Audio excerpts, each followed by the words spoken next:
জাতিসংঘে বাংলাদেশের সবচেয়ে বড় বিজ্ঞাপন বাংলাদেশের নারী শান্তিরক্ষীরা।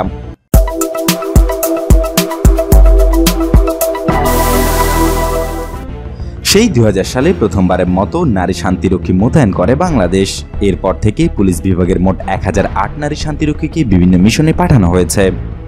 2010 সালে প্রথমবারের মতো পুরো নারীদের একটি ইউনিট হাইতিতে পাঠিয়েছে বাংলাদেশ।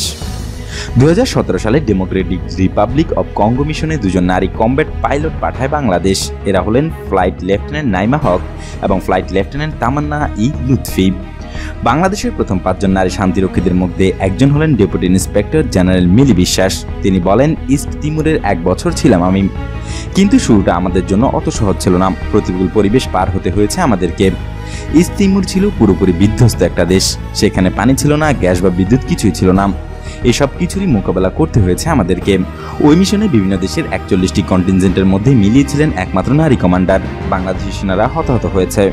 সম্প্রতি মালিতে ইম্প্রোভাইজড এক্সপ্লোসিভ ডিভাইস বা আইআইডি বিস্ফোরণে তাদের 3 জন শান্তিরক্ষী নিহত হয়েছে। আহত হয়েছে আরও 4 জন। আইভরি কোস্টে 2010 সালের নির্বাচনের রাজনীতিবিদ ও সামরিক বাহিনীর মধ্যে যখন অচলাবস্থা তৈরি হয়েছিল, সেই সময় আবিদজানের গলফ হোটেলে 5 মাসের জন্য বাংলাদেশের 120 জন জাতিসংঘ শান্তিরক্ষীকে মোতায়েন করা হয়েছিল। বাংলাদেশি কন্টিনজেন্ট সেখানে রাজনৈতিক নেতা আলাসানে দ্রামানে আউত্তারকে নিরাপত্তা দিচ্ছিল, যার সাথে তার প্রতিপক্ষ লরা বাগবে লড়াই চলছিল।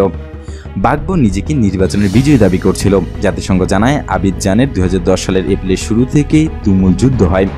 প্রেসিডেন্ট আউত্তারের বাহিনীকে সাবেক রিপাবলিকান গার্ড এবং স্পেশাল ফোর্সের একাংশের মধ্যে যারা বাগবোর অনুগত ছিল। এই সময় বাংলাদেশ সেনাবাহিনীর ডাক্তার সুমনের গায়ে গুলি লাগে এবং তাকে আকাশপথে দেশের বাইরে নিয়ে যাওয়া হয়। সাউথ সুদানের রাজধানী জুবাতে স্বাধীনতা প্রশ্নে জাতিসংঘ আয়োজিত গণভোট সফলভাবে আয়োজন করে বাংলাদেশি কন্টিনজেন্ট। লাইবেরিয়াতে বাংলাদেশিদের কাজের প্রশংসা করে প্রেসিডেন্ট ইলেন সারফিল বলেন, বাংলাদেশি কন্টিনজেন্ট তাদের প্রতিরক্ষা ম্যান্ডেট থেকে বেরিয়ে এসে দেশের জনবলের সক্ষমতা বৃদ্ধির জন্য সাহায্য করেছে। বাংলাদেশের শান্তিরক্ষীরা সেখানে সড়ক নির্মাণ ও মেরামত করেছে এবং দুর্বল স্থানীয় জনগণকে চিকিৎসা সেবা দিয়েছে। এদিকে আইএসপিআর আরও বলছে, মালি ও সাউথ সুদানে কঠিন পরিস্থিতি মোকাবেলা করছে বাংলাদেশি শান্তিরক্ষী মিশনের সদস্যরা। শান্তিরক্ষীদের বিরুদ্ধে বিশেষ করে আফ্রিকায় যৌন হয়রানির যেসব অভিযোগ রয়েছে, সেই প্রসঙ্গে আইএসপিআর বলছে, যৌন অসদাচরণ বিরুদ্ধে জিরো টলারেন্স নীতি গ্রহণ করেছে বাংলাদেশের সশস্ত্র বাহিনী। আইএসপিআর আরও জানায়, বাংলাদেশি কন্টিনজেন্টের কোনো সদস্য এই ধরনের কোনো অপরাধের সাথে জড়িত হলে কন্টিনজেন্ট কমান্ডার বাহিনীর আইন ও নিয়মের অধীনে তাদের বিরুদ্ধে শাস্তিমূলক ব্যবস্থা গ্রহণ করেন। জাতিসংঘ শান্তিরক্ষা মিশনে 1 লাখ জনের বেশি শান্তিরক্ষীর কাজ করছেন। এদের মধ্যে 123টি দেশের 91,132 জন সেনা, 13,523 জন পুলিশ ও 1,811 জন সামরিক বিশেষজ্ঞ কাজ করছেন।